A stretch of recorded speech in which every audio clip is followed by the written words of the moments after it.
perdí lamentablemente también un poquito de mis ahorros, lo cual fue duro, digamos, ¿no?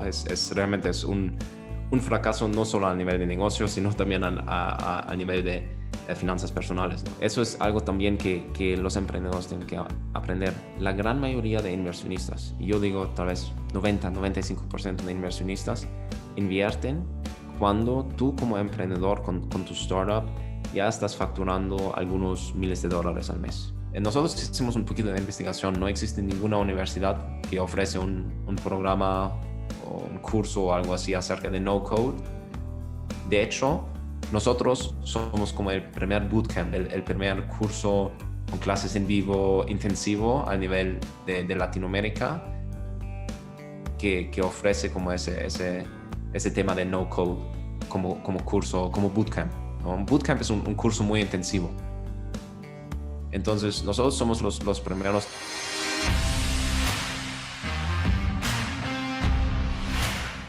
Hey, ¿qué tal, no coders? ¿Cómo están? En esta ocasión tenemos a Jörg Viger. Él es el cofundador de Academlo, una startup que nació en el 2019 y actualmente está financiada por Hustle Fund. Vamos a aprender un poquito más acerca de qué es Hustle Fund e inversionistas ángeles como Brian Reward.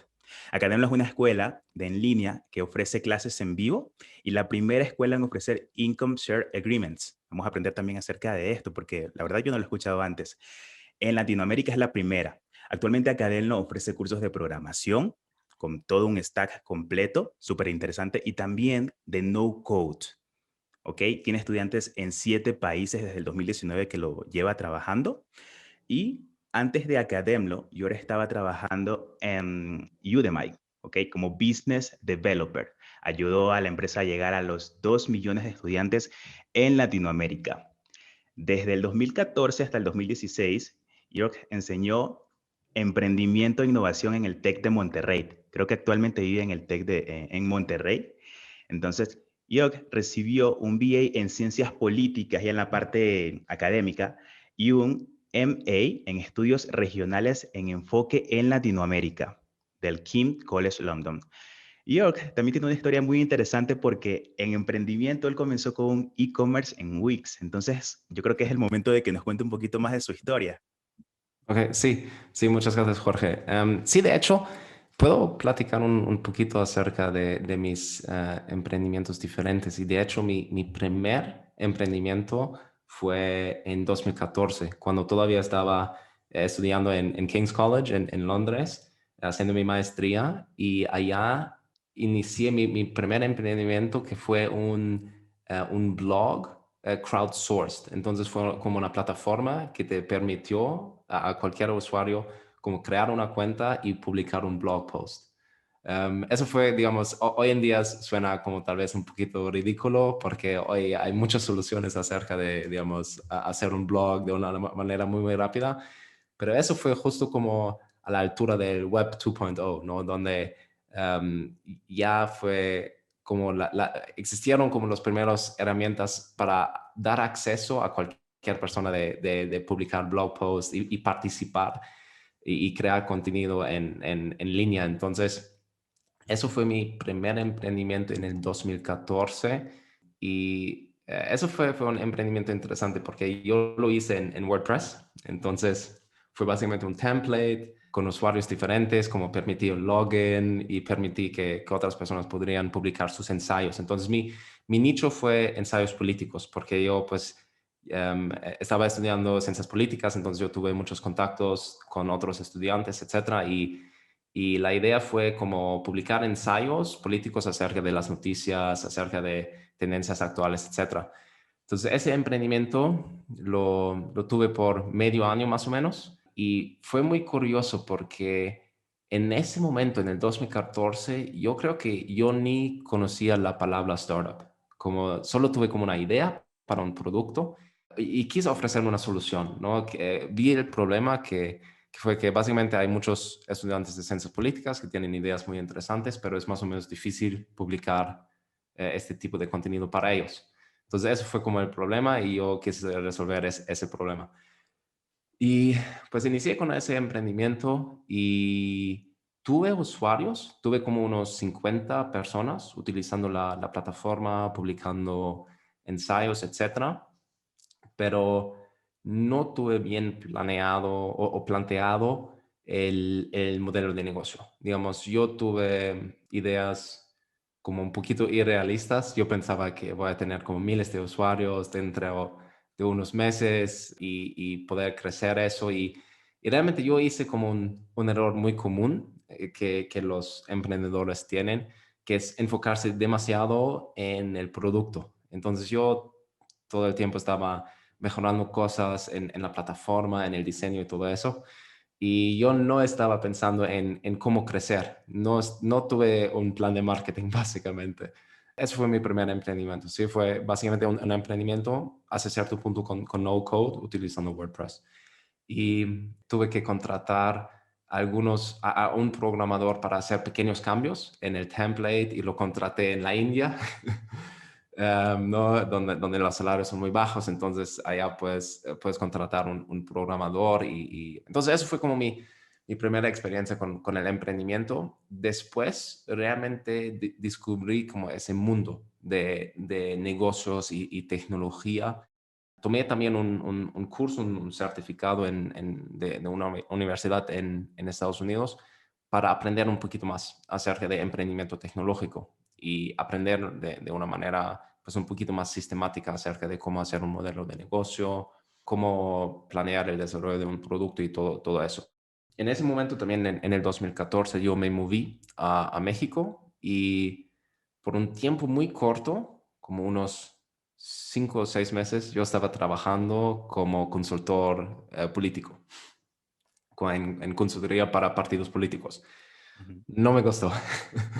No, no me gustó nada ese mundo de los partidos políticos por razones, digamos, por muchas razones diferentes. No, no quiero entrar allá necesariamente en los detalles, pero no me gustó mucho el mundo porque vi que es un mundo que se mueve de una manera relativamente lenta, ¿sí? Y a mí me gustó como como la emoción y el movimiento rápido cuando tienes una empresa de tecnología, porque como puedes crecer de manera rápida, puedes hacer todos los días como mejoras en tu producto, mejoras en tus canales de marketing y todo eso, y tener un impacto, ¿no? Si estás resolviendo algún problema para un cliente o para usuarios, puedes tener un impacto muy positivo, y eso no lo vi tanto en el mundo político. Entonces decidí ya no trabajar en ese mundo. Y otra cosa que siempre me llamó mucho la atención fue la educación. Y también estaba buscando un trabajo. Como yo tuve que tener un trabajo estable, ganar dinero, pagar mis cuentas y todo eso, ¿no? Entonces, yo estaba buscando como un poquito más de estabilidad, y en finales de 2014, comenzando 2015, empecé a trabajar en el TEC de Monterrey, que es una universidad muy grande aquí en México. Yo estaba viviendo en la Ciudad de México en ese momento, y empecé a trabajar allá enseñando varias materias diferentes desde emprendimiento, pero también ciencias sociales, etcétera. Y cuando estaba trabajando en el TEC de Monterrey, tuve mi segundo emprendimiento, que fue un e-commerce. Y aquí entra una historia interesante porque una cosa que yo aprendí en el curso de emprendimiento que yo tomé fue que debes de buscar un co-founder, porque un co-founder aumenta de una manera muy, muy rápida el conocimiento de una empresa o de un equipo. Digamos, si tú sabes acerca de marketing, pues buscas un programador, ¿no? Y así automáticamente has aumentado muchísimo el conocimiento de tu empresa, ¿no? Eso es muy importante. Digamos, una empresa realmente es conocimiento en diferentes personas, en diferentes departamentos. Entonces, si puedes encontrar un co-founder que aumente el conocimiento del equipo, eso es muy importante. Entonces, eso fue algo que yo aprendí, que normalmente debes de buscar un co-founder que tiene habilidades complementarias, ¿sí? Entonces, yo tuve la idea de lanzar un e-commerce de lentes, como una óptica en línea, que eso fue como en el finales de 2015 más o menos, donde todavía casi no existía. Creo que existía una óptica en línea en todo México, entonces fue un concepto novedoso. Una, Y una, una pregunta que te hago ahí. Me surgen dos y una que no sé, creo que se me olvide. ¿Por qué te fuiste a vivir hasta México en el momento que pasaste a vivir acá en Latinoamérica? Y segundo, ¿esta segundo emprendimiento salió también de una necesidad como el anterior o fue más porque tú viste una oportunidad? Sí, ok.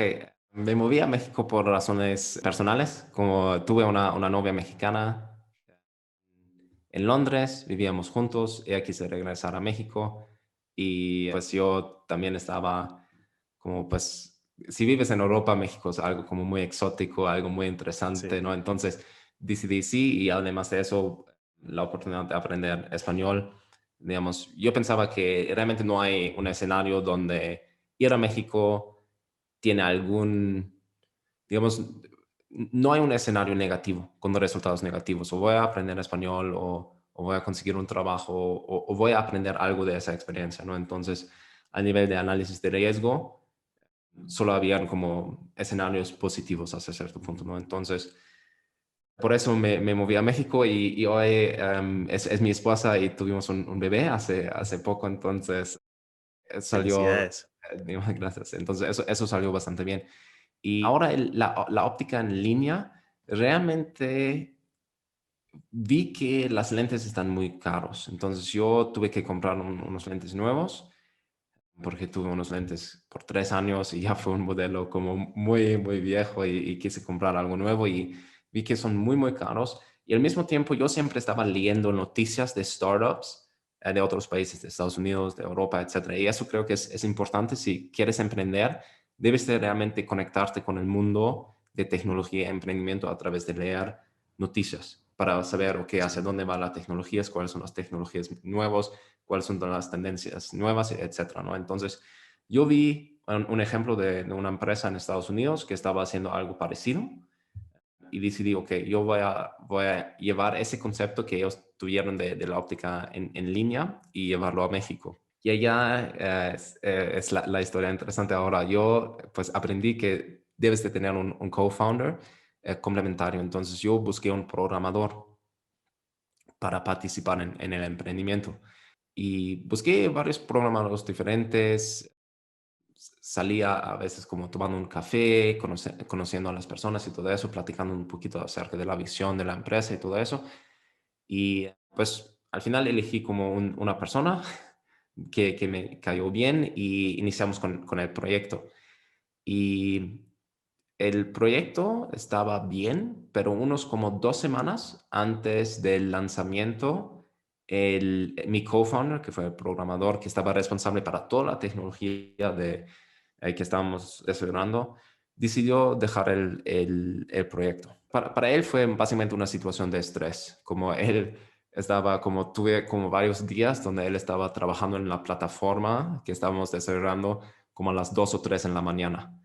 En algún momento él me envió un mensaje a las 4 en la mañana diciendo que ya no voy a continuar con eso y dejó el proyecto. Entonces, eso también tal vez es otro consejo importante. Cuando estás lanzando un emprendimiento, debes de dormir bien y no tomar decisiones importantes a las 4 en la mañana. Entonces, él decidió, fue muy difícil retomar contacto con él. Ya. Entonces, él también tuvo como algunos asuntos personales que generaron como un poquito más estrés encima de todo eso, pero al final él salió del proyecto y pues nosotros, como yo realmente, yo ya anuncié en redes sociales que ya en 2 semanas vamos a lanzar y todo eso, entonces existía hasta cierto punto mucho estrés como para empezar, ¿no? Entonces yo tuve que buscar una solución y básicamente armar todo por mi propia cuenta.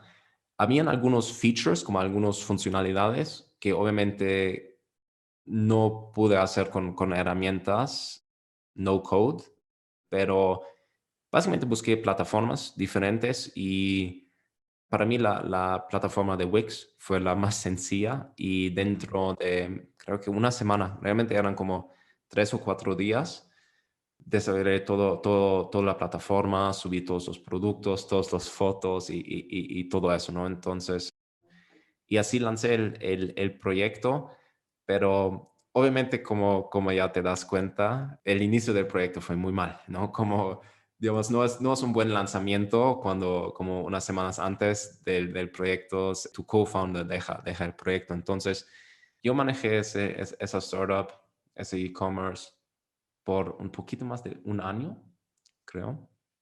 Y pues al final también no estaba funcionando. Digamos, allá creo que otra vez, digamos, esta vez ya estaba enfocándome un poquito más en el marketing e intentando como encontrar maneras de vender un alto volumen sin gastar demasiado en marketing y todo eso, pero fue muy difícil. Entonces, otra vez un fracaso, ¿no? Digamos, otra vez no salió bien.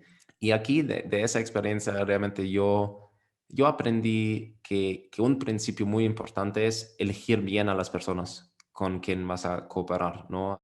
Yo hice como el error de como buscar una persona, tomar un café y una semana después, como básicamente estábamos trabajando juntos en un proyecto, en una startup, ¿no? Entonces, digamos, si estás buscando una persona para cooperar, realmente debe ser una persona con relativamente alto nivel de confianza y que te cae bien y realmente no debe ser una decisión como demasiado rápida, en mi opinión.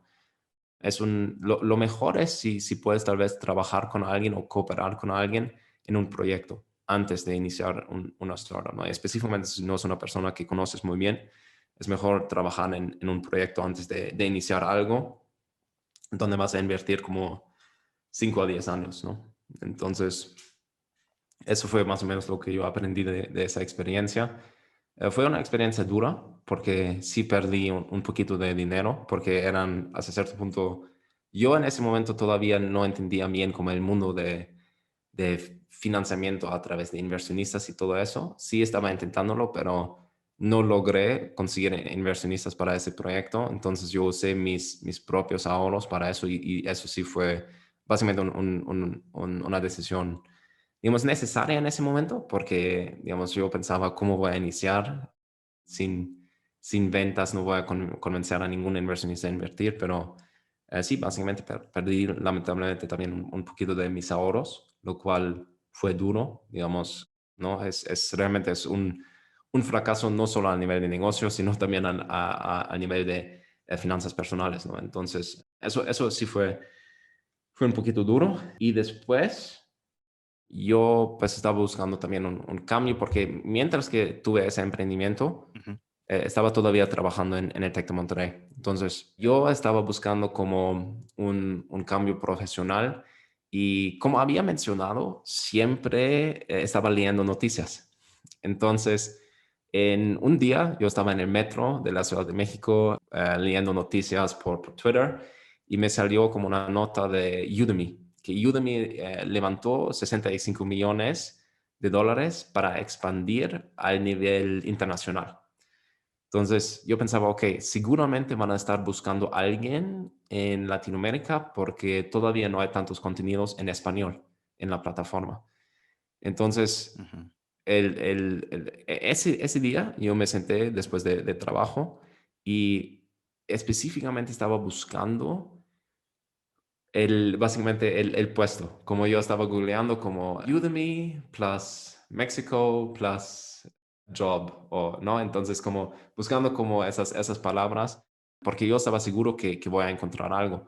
Y fue un poquito difícil, pero luego sí encontré como este post. Entonces no fue como una decisión muy consciente. No es como que había un anuncio para un trabajo, sino leí una noticia, hice un análisis, estaba seguro que esta empresa está buscando a alguien en México o en otro país de Latinoamérica. Y pues al final encontré el job post, como el anuncio de trabajo.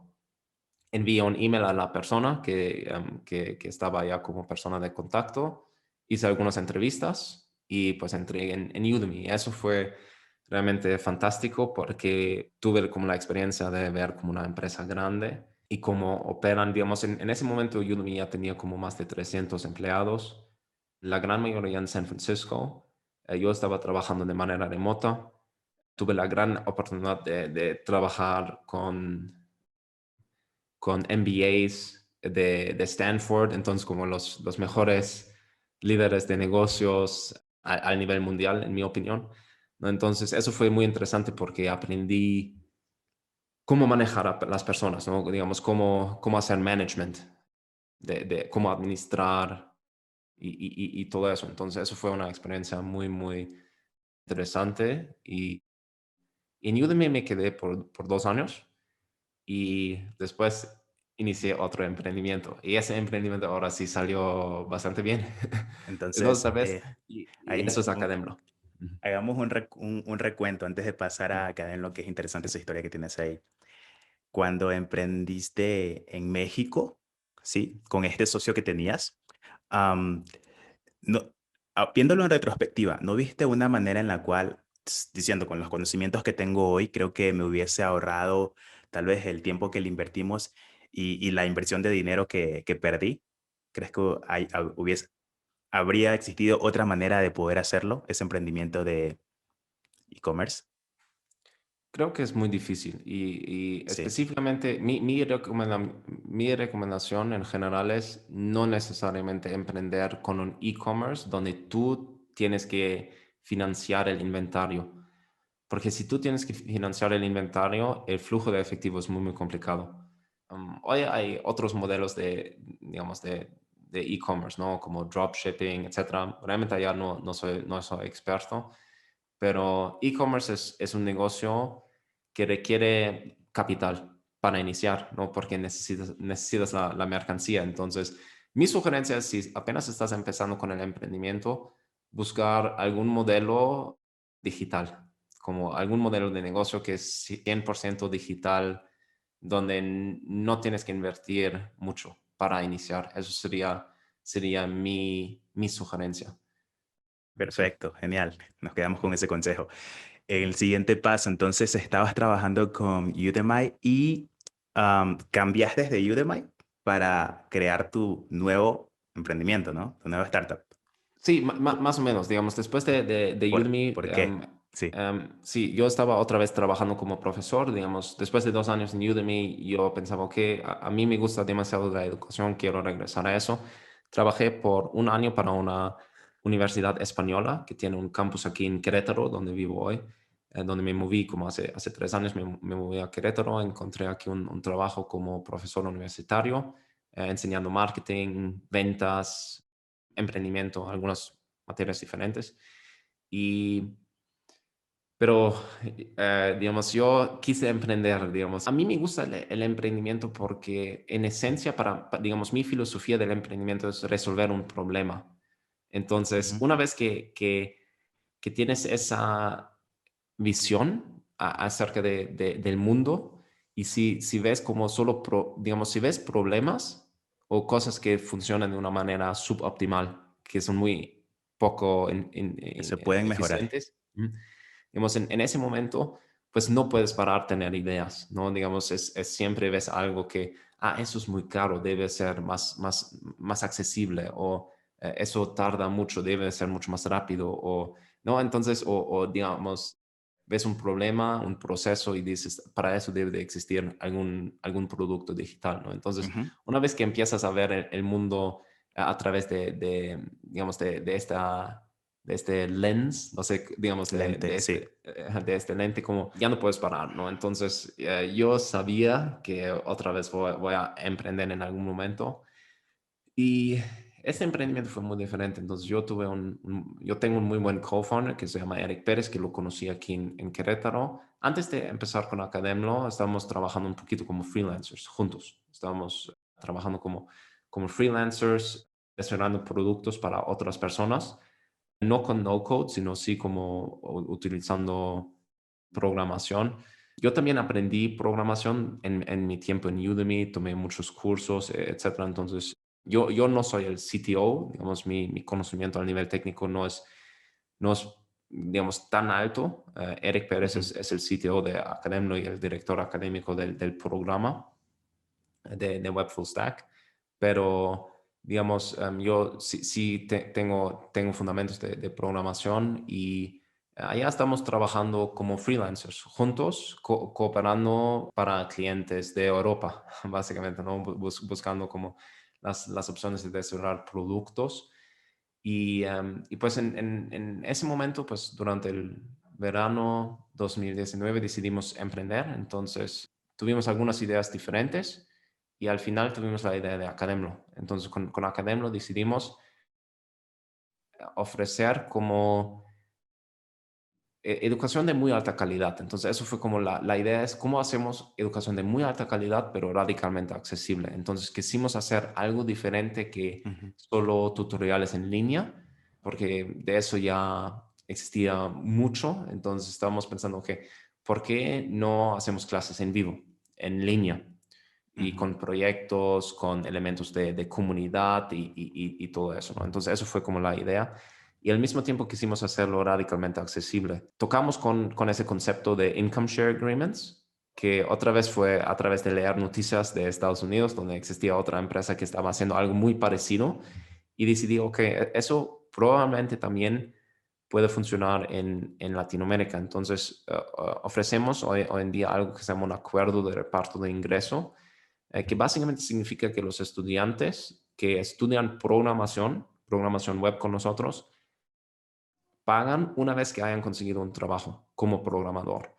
Entonces, y así hagan el financiamiento del programa. Entonces, los estudiantes que estudian con nosotros solo pagan $25, mientras que estudian como $25 al mes, y para eso reciben como 60 horas de clases cada mes, proyectos, recursos, etcétera. Entonces, reciben muchísimo, solo pagan $25, y una vez que hayan conseguido un trabajo como programador, donde nosotros también estamos muy involucrados y conectamos a nuestros egresados con empresas y todo eso. Cuando consiguen un trabajo como programador, pagan el 12% del salario. Entonces, eso obviamente es como una propuesta de valor muy fuerte. Entonces, Qué fuerte. eso es tal vez como otro consejo esencial aquí es, si estás ofreciendo algo, tienes que hacerlo mucho más barato, mucho más rápido, mucho más eficiente, ahorrar muchísimo tiempo. Digamos, eso es importante cuando estás emprendiendo con un servicio o proyecto. Debes de pensar en cómo hacerlo como 5 veces o 10 veces más barato, ¿no? Entonces, Correcto.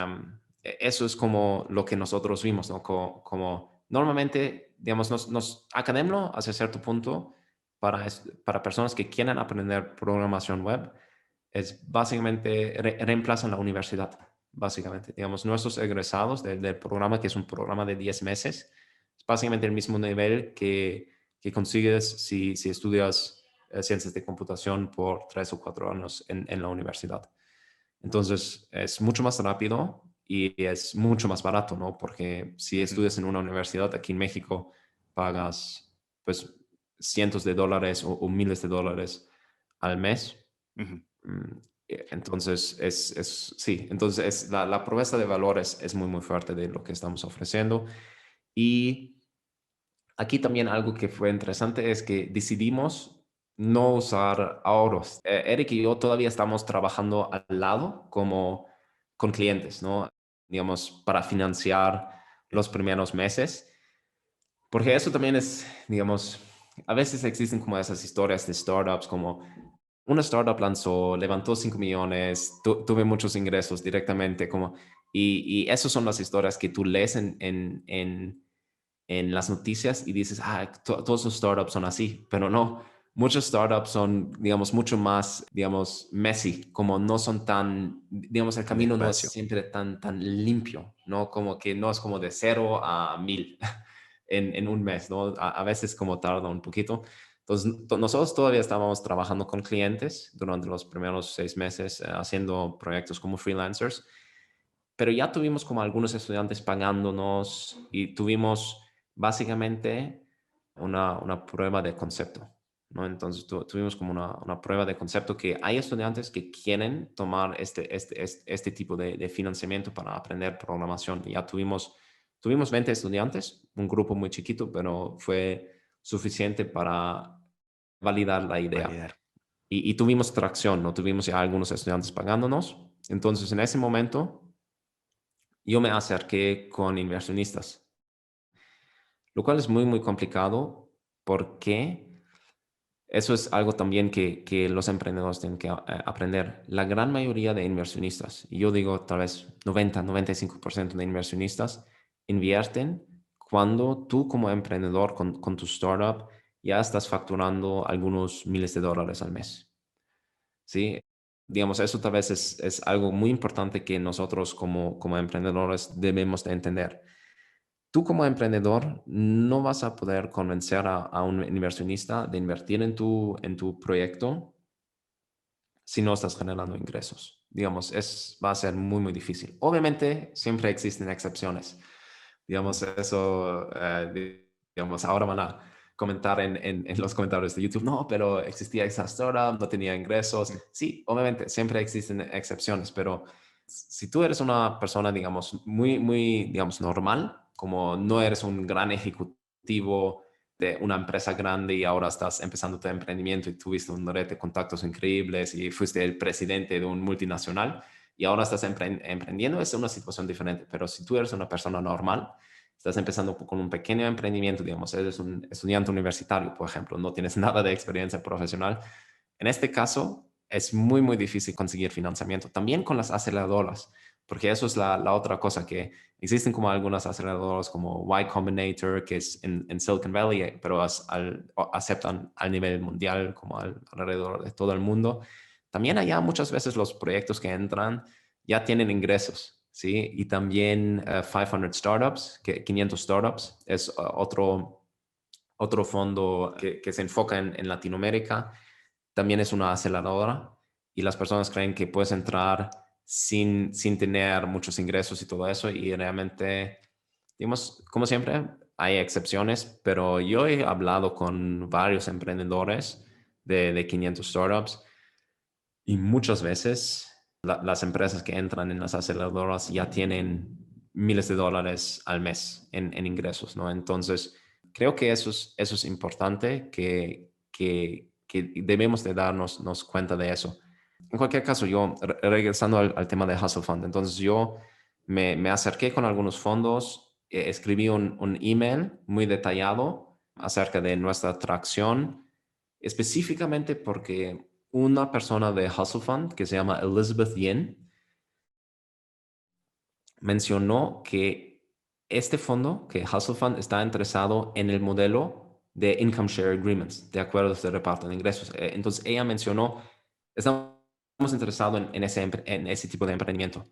Entonces yo mencioné en el email, leí que ustedes están interesados en eso y por eso estoy tomando contacto, ¿sí? Con ustedes, ¿no? Entonces, y Hustle Fund, por ejemplo, es uno de los pocos fondos a nivel global que invierten en etapas muy, muy tempranas, como básicamente tienes como $100 en ingresos, ellos van a pensar, ok, has validado un poquito la idea, entonces sí vamos a invertir. Entonces, eso tal vez fue un caso de un poquito diferente y Hustle Fund es creo que también una excepción y fue curioso que ellos invirtieron con nosotros y ellos invirtieron $60,000 y eso fue curioso porque en su sitio web, si van a visitar el sitio web, van a leer que solo invierten en Estados Unidos, Canadá y países de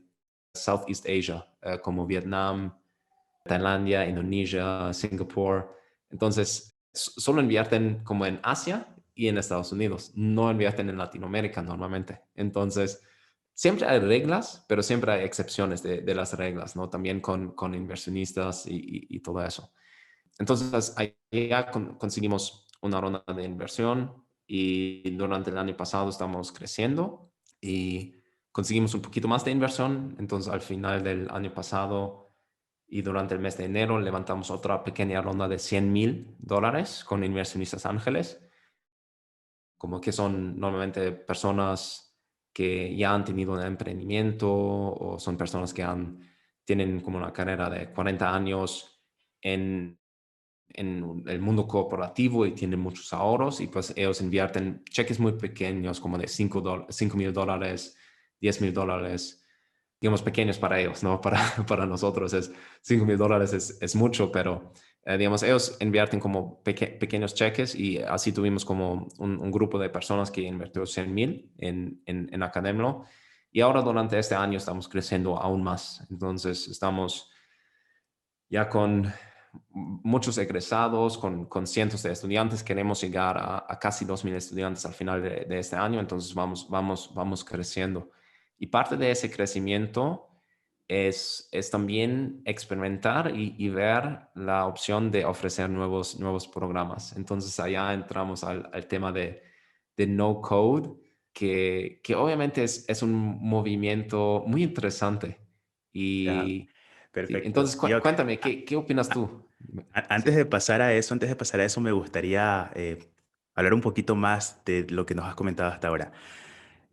Con tu socio, esta vez ya lo conociste antes de poder vincularte con él para crear, o sea, esa relación de co-founder, ¿no? Ujú. Con él ya Correcto, tenías un poquito más de historia esta vez. Ya, correcto. eso me suena interesante por lo que acabas de comentar anteriormente, del tema de no te unas con un co-founder si aún no lo conoces o no sabes cómo va a ser esa relación. Ujú. Genial.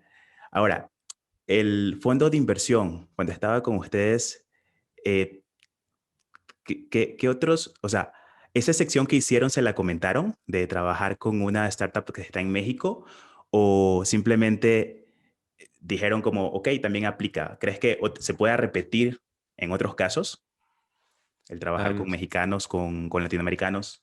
sí, sí, sí, digamos, este fondo Hustle Fund es un fondo que invierte normalmente cheques un poquito más chiquitos de Ujú.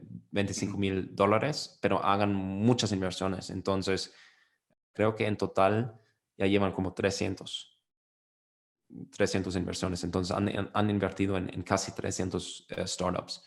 Y de esos 300 creo que 4 son de Latinoamérica. Entonces, realmente es muy poco, ¿no? Pero Un poco. yo siempre si yo veo un emprendimiento interesante, yo siempre hago como la presentación. Digamos, si alguien en tu audiencia tiene un emprendimiento interesante ya con ingresos, digamos, eso es casi lo único que ellos buscan que Hustle Fund quiere que ya tienes un poquito de ingresos porque allá has validado que tienes un producto donde tienes un cliente que quiere Ujú. pagar, ¿no? Entonces, en ese momento, eso ya es mucha información y hay valor en eso. Entonces, si alguien, digamos, podemos dejar mis datos de contacto y pueden enviarme un email y yo siempre hago la presentación. Si alguien me contacta por Twitter o algo así, yo siempre hago la vinculación con Hustle Fund, pero para ser honesto, ellos normalmente no invierten en Latinoamérica, pero siempre debes de intentarlo, ¿no? Digamos, obviamente, como emprendedor, siempre debes de intentarlo. Ujú. Ahora hablemos de la propuesta de valor. Ay, por aquí van a estar los contactos de York para que Ujú. si les interesa contactar con él, ya los tengan acceso. Pero la propuesta de valor que tú tienes, en un momento citas de, eh, esto está reemplazando a la universidad. Lo que estamos haciendo con Academ lo está reemplazando en la universidad. Es un tema muy delicado ese, ¿sabes? Yo en lo personal, si lo digo, yo no terminé la universidad, la estudié y no la acabé. La propuesta de valor que da la universidad no me parece muy buena, pero sé que hay valía. Tal vez no en tecnología, pero quisiera saber por qué tú comentas eso, o tal vez qué dicen tus estudiantes de por qué avalan las palabras que tú nos das ahora, de que reemplazan la propuesta de valor que puede hacer de la universidad. Sí, digamos, y yo creo que es un tema también muy vinculado con la tecnología y con los retos de la tecnología y qué tan bueno la universidad puede responder a esos retos. Las universidades son normalmente organizaciones muy grandes que se muevan de una manera lenta. Digamos, no, también hay diferentes universidades, no hay, digamos, algunas universidades que hagan la investigación que genera avances tecnológicos, ¿no? Entonces, no todas las universidades son iguales, pero yo creo que sí existen muchas universidades que no responden de una manera rápida acerca de nuevas tendencias tecnológicas. Y eso es justo lo que nosotros queremos hacer. Entonnos, la visión para Academia es enseñar las materias o enseñar las herramientas y las tecnologías donde las universidades tal vez no tienen mucha experiencia o no son muy buenos. Digamos, eso también es un tema en ciencias de computación y programación web, que lamentablemente la gran mayoría de universidades en Latinoamérica no son top, digamos, al nivel mundial, digamos, no, las universidades, hay muy buenas universidades, pero no son líderes en programación y ciencias de computación. Punto. Es así, ¿no? Entonces, allá nosotros tenemos como un alto nivel de confianza que nuestro programa de 10 meses es al menos la misma calidad o mejor que la gran mayoría de las universidades, ¿sí? Entonces, eso es la razón por qué estamos enseñando programación y también porque hay mucha demanda en el mercado laboral. Y pues después hay otros temas, ¿no? Por ejemplo, no code. Actualmente, nosotros hicimos un poquito de investigación. No existe ninguna universidad que ofrece un programa o un curso o algo así acerca de no code. De hecho, nosotros somos como el primer bootcamp, el primer curso con clases en vivo intensivo a nivel de Latinoamérica que ofrece como ese tema de no code como curso, como bootcamp, ¿no? Un bootcamp es un curso muy intensivo. Entonces, nosotros somos los primeros de ofrecerlo, al menos en México y en Colombia. No hicimos investigación acerca de otros países, pero en México y en Colombia no hay ninguna otra empresa que ofrece como un bootcamp de no code. Entonces, eso es como un poquito la visión para Academia, siempre buscar cuáles son las Ujú. tendencias y enseñar eso. Entonces, y también, digamos, nuestra visión acerca de la educación es un poquito como un paquete, ¿no? Entonces, nosotros no solo damos la educación, sino también damos como el próximo paso profesional, ¿no? Y para el programa de programación web, nosotros damos el programa de 10 meses, pero también hacemos la vinculación con empresas aliadas y apoyamos también a los estudiantes en la búsqueda de trabajo, porque nuestro modelo de negocio depende de eso, ¿no? Nuestros estudiantes tienen que encontrar un trabajo para que la empresa va bien. Sí. Entonces, esos son como los dos partes y nosotros siempre estamos pensando en todos los programas así, ¿no? Entonces, no todos los programas resultan necesariamente en un empleo, pero por ejemplo, para el programa de No Code, vamos a tener el bootcamp de 10 semanas Ujú. y nosotros básicamente vamos a hacer todo posible para que los estudiantes en ese programa lanzan su producto. Ok, Entonces, eso es como ese está lo que orientado estamos. a emprendimiento, entiendo, porque aquí ya sería para lanzar un producto, mientras que el de Correcto, full stack sería más a encontrar un empleo, ¿no? Para correcto, un desarrollador. Ok, son correcto, diferentes. sí. Así Ujú. es. Entonces, nosotros vemos como las dos partes del bootcamp de No Code es el programa educativo, pero también el lanzamiento de un producto. Y pues lo logramos, digamos, podemos platicar un poquito acerca de la experiencia para el estudiante. Entonces, nosotros tenemos clases en vivo en las noches. Entonces, eso significa que el curso es relativamente intensivo porque los estudiantes realmente tienen que sentarse todas las noches y estudiar, aprender las herramientas y trabajar en su producto, ¿no? Entonces, eso es la primera parte. La otra parte es la comunidad. Entonces, nosotros vamos a dividir el grupo de estudiantes que vamos a tener en ese programa donde vamos a enseñar principalmente Bubble. Eso va a ser como el enfoque de Ujú. la herramienta principal.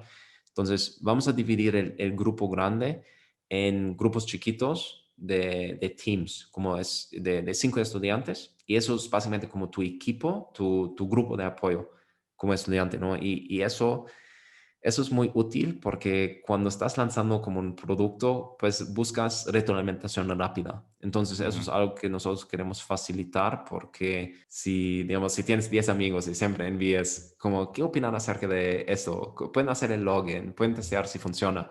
Digamos, el retroalimentación es un poquito lento, digamos, lo envías a 10 amigos y 3 te responden después de 2 semanas. Entonces, eso es como, es retroalimentación muy lenta. Entonces, nosotros vamos a tener esos grupos de apoyo de 4 o 5 estudiantes, donde todos entre ellos se dan retroalimentación. Y eso es súper como una gran ventaja. Si tienes como esa comunidad que te da retroalimentación de una manera rápida, puedes realmente avanzar con tu producto de una manera muy ágil, ¿no? Y la tercera parte es también llamadas uno a uno. Entonces nosotros tenemos un instructor para ese programa que es Nardo Cusimaya, que es un estudiante universitario de Perú que tiene un emprendimiento con no code. Entonces él realmente sabe digamos, cómo desarrollar productos con Bubble, y Mm. es un producto muy bueno, muy avanzado. Es una plataforma para buscar como roomies, ¿no? Para buscar como otra persona que puede compartir el departamento contigo. Entonces es una plataforma donde él ya tiene usuarios. Entonces él va a ser el instructor para ese programa, y parte de la propuesta de valor es hacer llamadas uno a uno con, con el equipo de Academlo. Entonces van a tener llamadas uno a uno con Nardo, pero también conmigo. Entonces yo voy a dar muchos consejos acerca de marketing, acerca de modelo de negocio, cómo monetizar, estrategias de precios y todo eso, ¿no? Entonces eso es como parte de la oferta de valor que ofrecemos en el programa de No Code. Perfecto. Veo que lo más valioso sería este acompañamiento que tienen, incluso después de terminar los programas, para que, por un lado, con Full Stack se consiga el trabajo y por el otro lado se consiga el fin de tener una plataforma ya terminada, más teniendo un maestro que ya ha pasado por todo el proceso. Así Interesante. es, así es, así es. Y si quieres, podemos ahora también, digamos, ya estábamos platicando un poquito acerca de startups y todo eso. Entonces yo sé que tú también, digamos, tienes, hacia cierto punto tienes una startup, ¿no? Tienes una comunidad. Creo que estás haciendo como trabajo increíble con la comunidad de Es Sin Código. Y podemos, digamos, platicar un poquito acerca del rol de No Code en el ecosistema de emprendimiento. Sí, o sea, para dar mi punto de vista, para las personas que están aquí dentro de la comunidad, el no code lo que hace es, si no soy una persona que tenga el tiempo o los recursos económicos para aprender a codificar, para invertir cierta suma de dinero, hay otra manera. Entonces, esa manera es la que yo creo que democratiza. Hay muchas tecnologías, tú puedes hoy día validar súper rápido con Babel o con otras herramientas, cualquiera, todas creo que sirven. Lo que a mí personalmente me agrada más es que ya tienes accesibilidad. No es que sea fácil que lances una startup, para eso necesitas más capacitación, más acompañamiento, como lo están haciendo los chicos de Academlo, como Yok comenta, el tema del pricing, el tema del marketing, todas estas cuestiones, pero ya no tienes una barrera que antes sí tenía, que era el de buscar un co-founder técnico y que tal vez se vaya a la mitad del proyecto. Entonces, bueno, ya ustedes ven los resultados que se están dando. Nardo, ya creo que algún rato hablaremos con él para que nos comente su historia. Sí, eso sería increíble. Digamos, definitivamente debes de también entrevistar a él, porque él podría platicar mucho acerca de cómo hice su emprendimiento que se llama Hub Room. Entonces, él también puede compartir mucho, y él es muy involucrado también en la comunidad de no code y todo eso. Entonces, creo que sería fantástico si tú también pudieras entrevistarlo. Y digamos, yo totalmente estoy, digamos, tengo la misma opinión, y hacia cierto punto, yo creo que platicando acerca de startups y todo eso, creo que también es importante que en Latinoamérica desarrollamos nuestra propia filosofía acerca de cómo lanzar una startup. O no filosofía, sino más como acerca de una teoría acerca de cómo se debe de lanzar una startup, porque hay muchas maneras diferentes acerca de cómo hacerlo, ¿no? Y digamos, si estoy hablando acerca de una startup, podemos tal vez platicar rápidamente acerca de mi definición. Hay definiciones diferentes. Uno es Claro, coméntanos. una definición es una empresa con un crecimiento sumamente rápido. Ujú, Digamos, sí. eso es una definición. Otra definición es que es una empresa que una empresa que todavía está buscando product market fit, como está apenas empezando, ¿no? Como todavía no sabe si el producto o cómo el producto va a encajar con la demanda de mercado. Eso es otra definición. Para mí Ujú. la definición es que es un emprendimiento que ofrece una solución que es 10 veces mejor que lo que existe actualmente. Entonces, eso es como mi definición acerca de qué es una startup. Y eso normalmente se logra a través de tecnología. Entonces, eso es importante porque no cualquier empresa es una startup.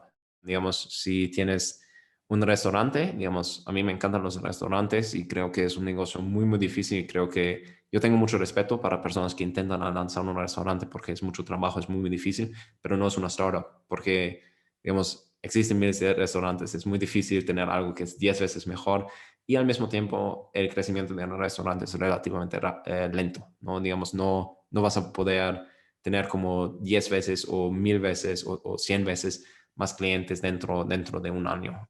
Difícil, ¿no? Entonces, eso para mí es una startup, ¿no? Es como una empresa que puede crecer de una manera rápida y solucionando un problema de una manera que es mejor que lo que actualmente existe.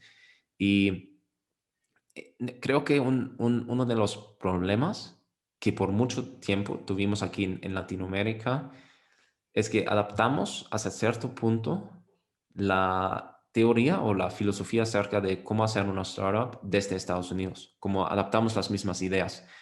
Y desde allá también llega esa obsesión hasta cierto punto de levantar inversión, como de buscar inversión.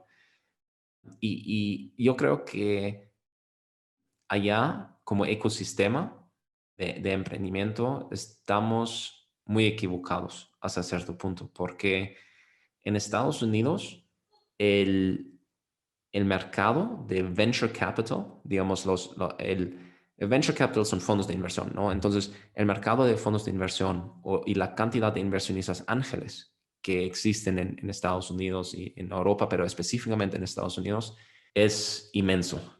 Digamos, hay muchos fondos de inversión, hay muchos inversionistas ángeles. Entonces, en Estados Unidos no es fácil, pero es más factible, es más posible levantar inversión en etapas muy tempranas. Digamos, solo estás apenas desarrollando un producto o tal vez solo tienes una idea, pero tienes un co-founder muy bueno que estaba trabajando unos años en Google, ¿no? O en Facebook, entonces, ok, es una persona que tiene experiencia, que obviamente es inteligente.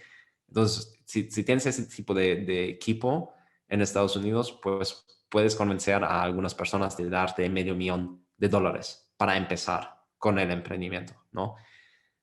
Entonces, desde allá llega ese enfoque en buscar capital y buscar inversionistas, porque en Estados Unidos es más factible, hay más capital que invierten en startups, ¿sí?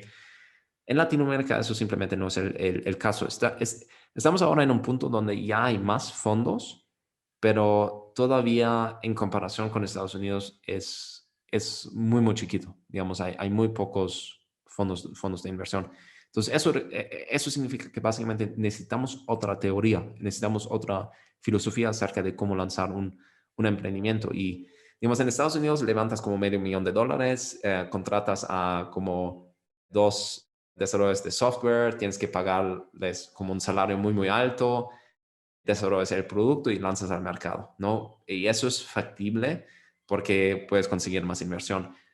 En Latinoamérica, eso simplemente no es el caso. Entonces, yo creo que allá el no-code puede realmente jugar como un papel muy importante en cómo emprender, porque el no-code es mucho más rápido, es mucho más barato, puedes lanzar un producto y creo que digamos, muchas personas todavía creen, solo es para hacer un MVP, solo es para validar la idea. Y eso simplemente no es cierto. Tú puedes tener un producto funcional, puedes generar muchos ingresos usando no code.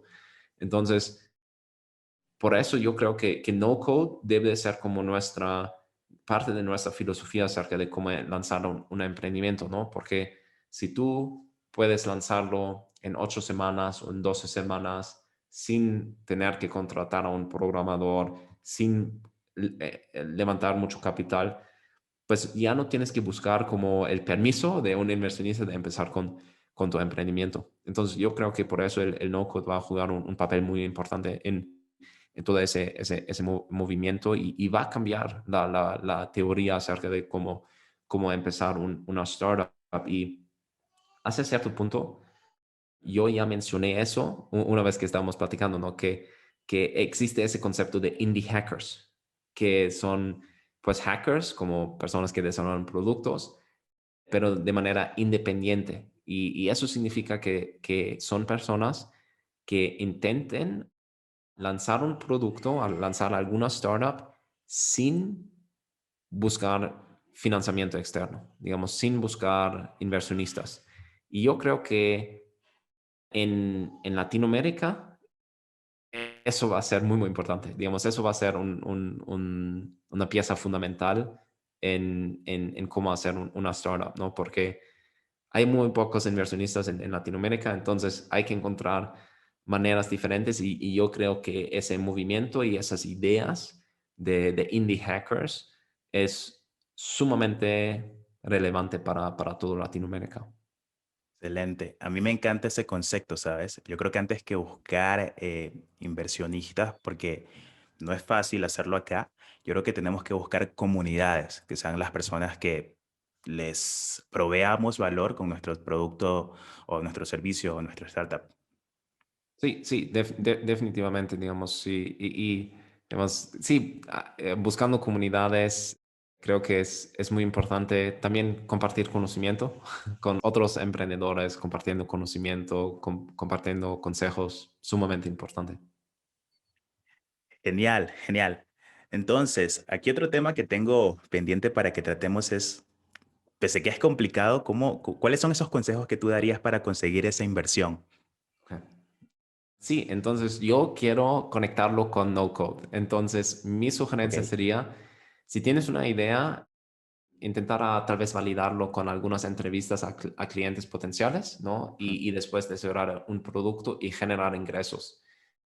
Antes de que tú generas ingresos o, digamos, si tienes un modelo donde no tienes ingresos, pero estás monetizando a través de tal vez anuncios o algo, digamos, si tienes un modelo sin clientes que te compran o te pagan, debes de tener muchos usuarios. Entonces, antes sí, de empezar a buscar inversión, mi sugerencia sería empezar a desarrollar un producto. Si eres programador, puedes hacerlo con, digamos, programación, aunque veo ahora también hay algunos programadores que a veces están usando no code porque es sí, más sí. ágil, más rápido, ¿no? Entonces, digamos, las herramientas aquí no importan tanto. Yo creo que lo importante es que debes de desarrollar un producto, debes de intentar a monetizarlo lo más rápido posible, porque en ese momento, una vez que alguien te paga, tienes validación acerca Correcto. de que estás creando un producto y que las personas te quieren pagar por el uso del producto. Entonces, en ese momento, una vez que tienes ingresos, eso es el momento adecuado para empezar a contactar con inversionistas. Y mi sugerencia sería hacerlo de una manera muy, muy sistemática. Entonces, creo que hay muchos consejos acerca de cómo levantar capital. Tienes que tener muchas cosas listas. Necesitas una presentación, un pitch deck que explica como la idea, la oportunidad. Muchos inversionistas, digamos, si vas por el camino de buscar un inversionista, los inversionistas quieren escuchar que la oportunidad es muy grande, ¿sí? Que vas a poder generar millones y millones de dólares en ingresos al año. Digamos, eso es importante, digamos, si estás presentando tu idea, debes de platicar acerca de qué tan grande es la oportunidad de negocio. Y, y después hacerlo de una manera muy, muy sistemática, digamos, buscar fondos donde crees que, ok, tienen una tesis de inversión que encaja lo que tú estás haciendo. Por ejemplo, existen fondos con muchos tesis diferentes, fondos que buscan como networking effects, como efectos de redes, ¿no? O buscan emprendimientos que tienen comunidad como una parte importante del emprendimiento. existen muchos tesis, muchos fondos diferentes y debes de como buscar fondos que encajan con lo que tú estás haciendo y después contactarlos. Y siempre es posible, digamos, también intentar conectar con emprendedores, con otros emprendedores que tal vez te pueden hacer como la presentación. Eso también ayuda muchísimo. Entonces, tal vez antes de empezar con inversionistas, intentar a conectar con otros emprendedores. Y, y sí, esos serían como mis consejos principales acerca de, y hacer, digamos, y entender. Sí, eso también es importante, digamos. Eso es el último punto que quiero agregar acerca de buscar financiamiento. Entender que muchos inversionistas te van a rechazar. Digamos, nosotros hoy en día tal vez ya hemos como contactado a 50 inversionistas o tal vez a más de 50 inversionistas. Algunos responden, otros no responden o a otros se le responden y digan, me interesa, quiero hacer una llamada y tal vez eso pues llega a una inversión. Otros van a escribir un email diciendo que suena muy interesante, pero no estamos invirtiendo en México, no estamos invirtiendo en Colombia o en Ecuador, o no, digamos, pueden decir, y tú después vas a explicar, no, pero yo tengo todos esos mercados diferentes, no solo estoy en ese mercado, sino, ¿no? Y tal vez allá hay un intercambio de mensajes y tal vez llegas a una junta o no. Pero debes de entender que vas a tener que contactar a muchos inversionistas. Y otro punto importante, otro consejo, es tal vez intentarlo hacer todo dentro de unas semanas, digamos, dentro de un periodo de tiempo reducido.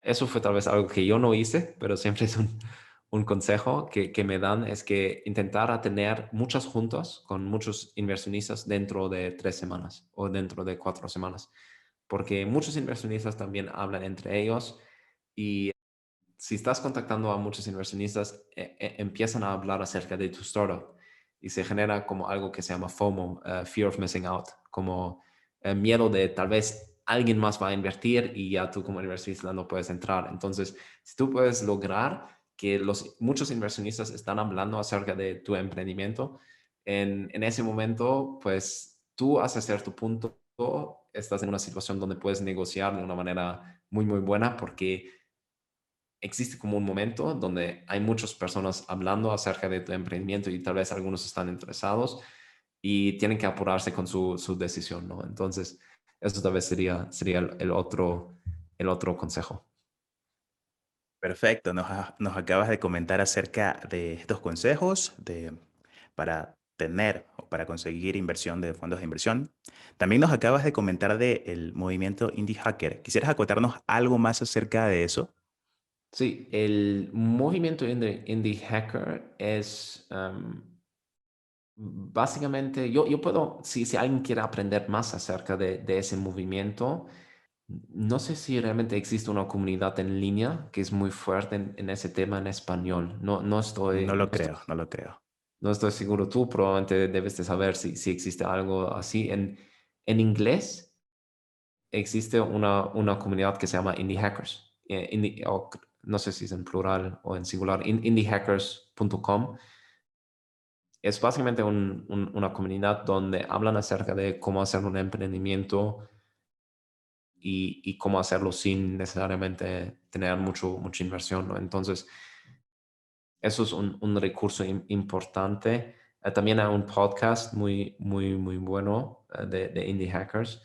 La idea de Indie Hackers creo que es tan atractivo para Latinoamérica porque es una respuesta que encaja mejor con la realidad que tenemos aquí en Latinoamérica, pero eso ya lo he mencionado hace cierto punto, ¿no? Entonces, solo puedo repetir lo que yo creo que tú como emprendedor no debes de enfocarte demasiado en buscar inversión. Debes de enfocarte en desarrollar un producto, Ujú. generar ingresos y, y yo creo que algo que sí puedo mencionar y algo que a mí me gusta mucho de ese movimiento es que a ti como emprendedor te da muchas opciones acerca de cómo crecer tu empresa. Y porque no existe una manera correcta, no hay como un secreto o algo así. Hay muchas maneras diferentes acerca de cómo tener un emprendimiento exitoso. Algunos van a decir que todo lo que yo he dicho es una tontería y que sí hay que buscar inversión y que hay muchos emprendedores que hoy en día están consiguiendo $1 millón, 5 millones sin tener producto. Y sí, digamos, siempre existen esas excepciones. Pero, digamos, si tú como indie hacker, si tú adaptas esa mentalidad de, ok, yo voy a desarrollar un producto, después voy a pensar mucho en cómo conseguir clientes, voy a tal vez agregar como comunidad a mi producto o voy a pensar en estrategias muy interesantes para conseguir los primeros clientes, hacer marketing de una manera innovadora, intentar muchas estrategias diferentes, porque con el marketing es intentar muchas cosas diferentes, a ver qué funciona, qué no funciona. Pero si tú adaptas esa idea, ¿no? Que tú no necesitas el permiso de un inversionista para empezar con tu emprendimiento y que tú puedes tener éxito con un emprendimiento aunque un inversionista no invierte en ti.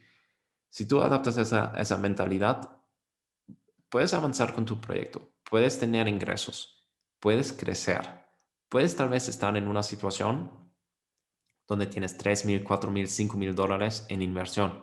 Y en ese momento tú puedes pensar, ok, ¿qué es realmente lo que yo quiero?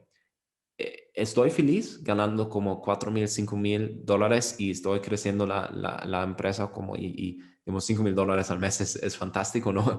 Digamos, si tú estás ganando eso, en ese momento tú puedes realmente reflejar y pensar, ok, quiero hacer realmente una empresa muy, muy grande y quiero tener empleados o quiero mantenerlo como una empresa con un empleado que eres tú, digamos, y no vas a tener otros empleados y no tienes que entrar en todo ese rollo de hacer management de personas y todo eso, ¿no?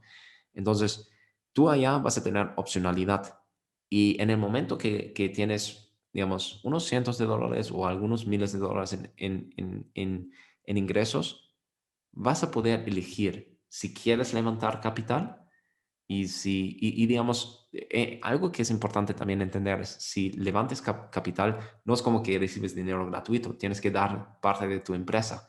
Y en ese momento ya no eres independiente, ¿no? Entonces, tienes responsabilidades fiscales y hay, digamos, hay todo un tema allá que tal vez hay también desventajas, como hacer una startup con inversión externa, ¿no? Pero lo bueno es, si tú tienes esa mentalidad, tienes la opción de elegir.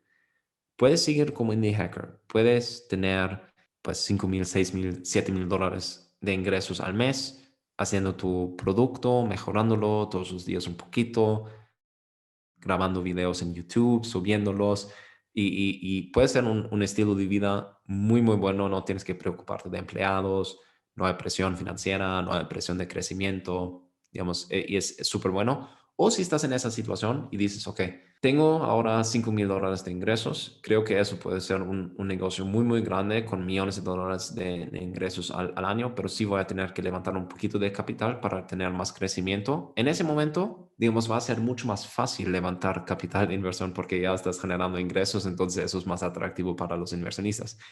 Pero lo bueno es que tú vas a poder elegir. Y creo que eso es como lo atractivo de ese movimiento y de esa mentalidad de indie hacker, que si quieres, puedes tener un emprendimiento chiquito que es muy, muy lucrativo para ti, o si quieres tener una empresa enorme con cientos de empleados, también es una opción. Perfecto. Estos emprendimientos pequeños, hay un concepto que seguro tú has oído, Yok, es el de los micro SaaS, ¿sí? Los microservicios. Imaginemos a una persona que trabaja en una empresa por mucho tiempo en contabilidad, luego escucha del no code y dice, cuando yo trabajaba en esta empresa había un problema que era este, creé esta aplicación y lo resuelve. ¿Y qué tal si se lo vendo a empresas? Consigo unas, no sé, 10 empresas, cada una, no sé, una suscripción mensual. Yo creo que se acopla mucho a lo que tú comentas ahora. Que tal vez puede ser un emprendimiento pequeño, pero que te dé esa libertad y no quieras escalarlo como vemos en todas estas historias y películas como de Facebook y todo esto, ¿no? Totalmente, digamos, es to- totalmente de acuerdo con eso y también aquí sale otra idea, digamos, a nivel filosófico interesante, porque, digamos, una empresa que tal vez no llega a millones de dólares en ingresos, tal vez no puede conseguir inversión de inversionistas. Digamos, los inversionistas quieren que a fuerzas estés atacando un mercado enorme, pero solo porque tu producto tal vez no tiene ese potencial, no significa que el producto no debe de existir. ¿Sí? Digamos, si tú tal vez hay como una empresa o un tipo de empresa y estás desarrollando algo que ayuda muchísimo a esas empresas, pero tal vez, digamos, son empresas chiquitas que no pueden pagar tanto, entonces no tienes como esos contratos donde hay empresas multinacionales que te pagan $1,000 al mes para usar tu software, ok.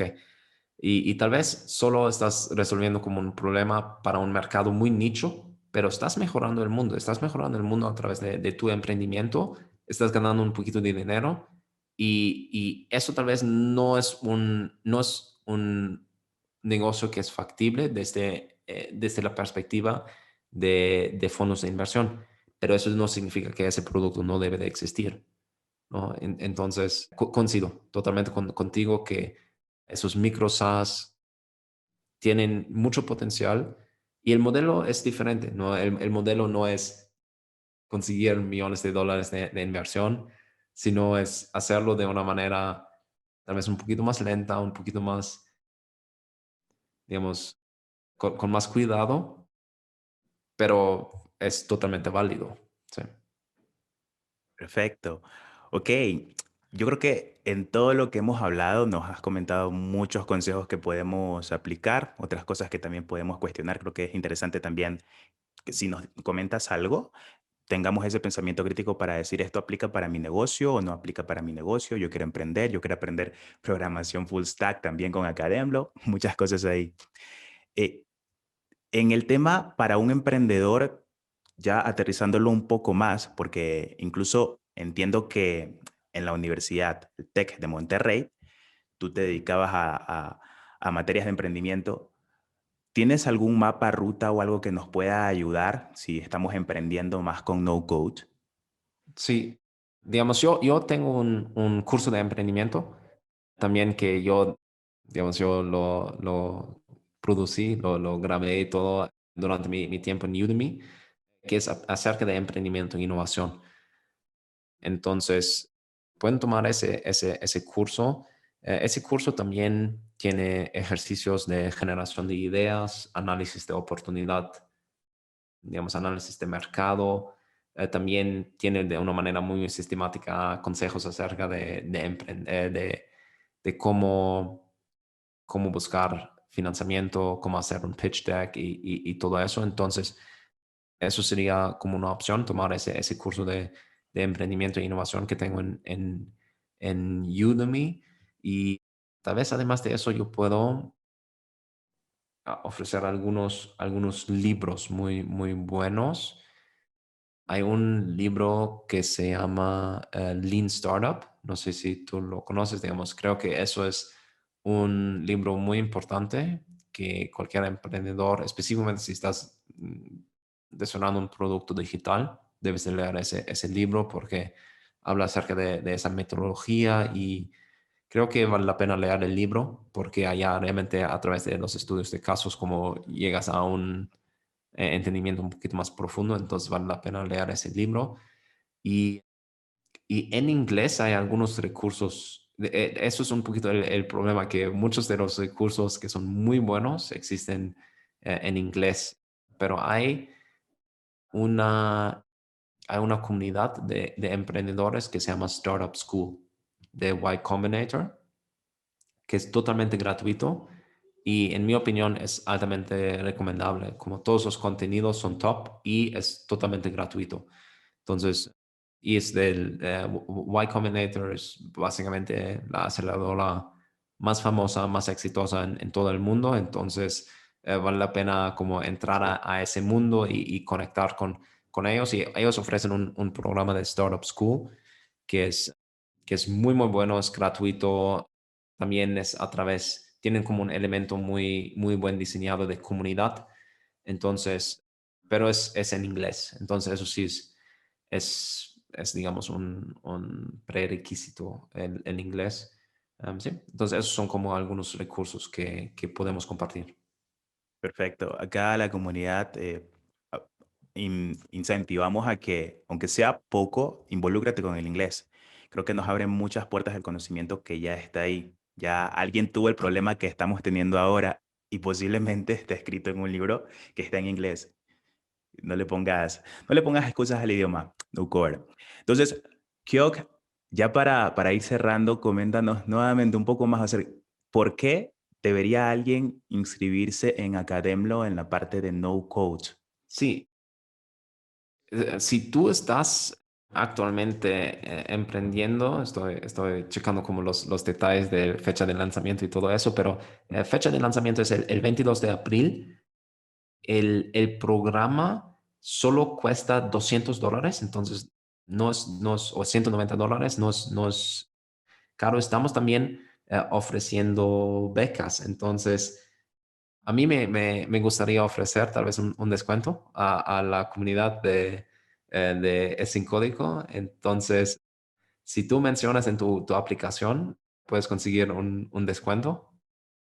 Sí, sí, digamos, si tengo permiso de ofrecer eso. Estaría Jorge, genial. Toda iniciativa que ayude a divulgar más el no code, ujú. yo creo que está bien aceptada por nosotros. Sí, entonces vamos a ofrecer un descuento a toda la comunidad de Sin Código. Solo deben de mencionar como llego de la comunidad Sin Código o escuché ese video y vamos a tomar a ustedes en cuenta para ofrecer un descuento. Y creo que ese programa es bueno si tú como estudiante estás súper motivado para Mm. realmente como lanzar un producto en 10 semanas. Entonces, si tú quieres clases en vivo, quieres la comunidad, quieres realmente dedicarte y enfocarte en lanzar un producto y un emprendimiento en 10 semanas, eso es el curso ideal. Y también obviamente tener apoyo de expertos que tienen mucha experiencia desarrollando productos, con Bubble específicamente. En ese caso, el programa, el bootcamp de No Code es para ti. Digamos, creo que es para aprender, pero también es para lanzar, como lanzar un producto. Mm. Entonces, si eso es lo que estás buscando, creo que es el mejor bootcamp y creo que el único bootcamp que te ofrece eso. Perfecto. Yo creo que la inversión es bastante módica, atractiva comparándola con el bootcamp de oficial de Babbel. Tiene un ticket más alto, más elevado. Y también piensa en lo que puedes perder por no tomar estas tendencias. O sea, a hoy el no code sigue siendo una tendencia. Yo hablo mucho de eso. Hay muchas personas que veo que la están aprovechando. Veo casos que lanzan en 2 días, validan una idea y ya incluso están facturando. Vemos el caso de Nardo, vemos el caso de nuestros amigos de No Code Perú también. Entonces, bueno, tú toma la decisión. Yo creo que eso sería todo. ¿Algo más que quisieras comentarnos, Yok? Ya para cerrar. No, pues quiero agradecerte, Jorge. Estás haciendo un excelente trabajo. Me encanta la comunidad que estás desarrollando y, y creo que pues todos en la comunidad, en ese movimiento de No Code, estamos agradecidos por tu trabajo y, pues gracias por darme la oportunidad de platicar acerca de mi emprendimiento. Y pues si alguien tiene alguna duda acerca de cómo emprender, cualquier pregunta, siempre pueden enviarme un email. A mí me encanta ayudar a otros emprendedores. Gracias, York. A ti por los consejos que nos acabas de dar. Creo que son muy valiosos y también que tienes esa visión un poco más, por la experiencia que tienes, ves un poco más allá. Genial. Y nada, cuando quieras, aquí estamos en la comunidad, en el canal, para poder aportar en lo que sea. Eso. Saludos, estamos en contacto. No Coders, bueno, esto ha sido la entrevista, ya saben. Si quieren aprender más de No Code, los invito a que vean las opciones que existen. Una es esta, la que comenta York. y seguro es útil. Igual acá en la comunidad tenemos videos para ustedes que, o sea, si no están en su momento para pasar a un bootcamp, como es en este caso, vayan poco a poco, aprendan un poco y luego ya saltan a aprender cosas un poco más avanzadas y lanzar un producto y tenerlo terminado.